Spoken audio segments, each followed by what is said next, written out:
On va venir nettoyer avec du Scotch Brite, mais pas avec quelque chose de trop fort. Et on va venir vraiment rattraper le piston pour qu'il soit comme neuf. Parce qu'en fait, s'il est marqué, ça va faire des impuretés et en fait, il va venir se gripper dans le joint. Donc, il faut vraiment que toute cette partie-là soit propre. Surtout, faut pas forcer. Le but, c'est vraiment pas d'enlever le traitement un petit peu chromé qu'il y a sur les pistons. C'est vraiment de garder ça propre pour que le piston glisse correctement dans la gorge du joint. C'est quoi qui les a salis comme ça? En fait, quand tu roules ton étrier de frein, quand il est monté, ton radeau, il est comme ça au niveau de la route. Donc, toutes les impuretés viennent se coller au niveau du piston. Et comme ça, on nous apprend pas à les nettoyer. Ton permis on nous dit pas qu'il faut le nettoyer. Bah, ça va venir se gripper avec les années. Alors là, c'est sur le Thunder Race qu'on a juste derrière.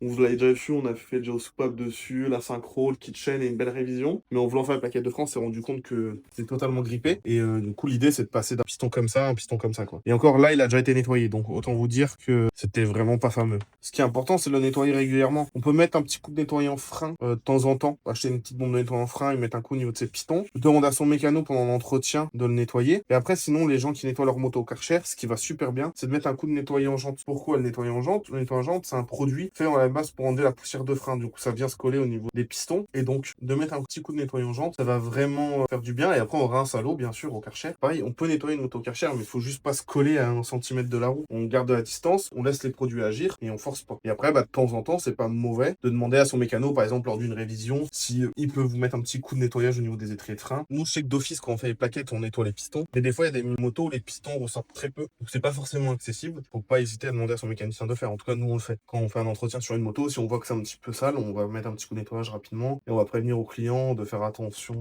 à ce niveau-là. Tout ça, ça va nuire aux performances de freinage parce que du coup, les plaquettes, ça va se gripper. Ils vont tout le temps freiner sur le disque. Le liquide de frein, il va monter en température. On va perdre un peu en performance. Mais surtout, on va venir user tout prématurément, les disques, les plaquettes. Donc, c'est important de vraiment le faire, de bien l'entretenir. Donc là, on est en train de vraiment rattraper les pistons correctement. On peut vraiment bien les rattraper, les pistons, de ce que je vois. C'était dans un sale état.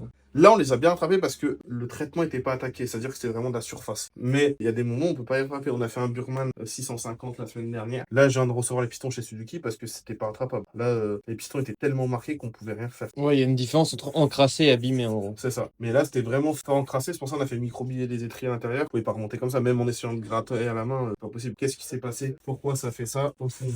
Donc là, on va venir tout nettoyer. Comme ça, au moins, on est sûr que les plaquettes vont bien coulisser, que tout va bien se remettre. Ça fait toujours propre d'avoir un étrier de frein qui est reconditionné à neuf. Mécaniquement parlant, il sera comme neuf, là. Pas de pince. Surtout ça, faut les laisser les plus lisses possible. Ça, à la limite de mettre un tout petit coup de papier à poncer très fin, ça ne va pas poser de problème. Sur les pistons, surtout pas, parce que c'est ce qui va faire l'étanchéité de vos freins. Et s'il y a un doute, on remplace les pistons. On va venir tout nettoyer. Par exemple, là, ce que je fais, ça n'a pas forcément d'utilité mécanique. Autant faire propre, quoi. Voilà, c'est ça. Le client, il paye pour avoir ses étriers de frein propres. Elle fait quoi, cette partie-là, dans le frein?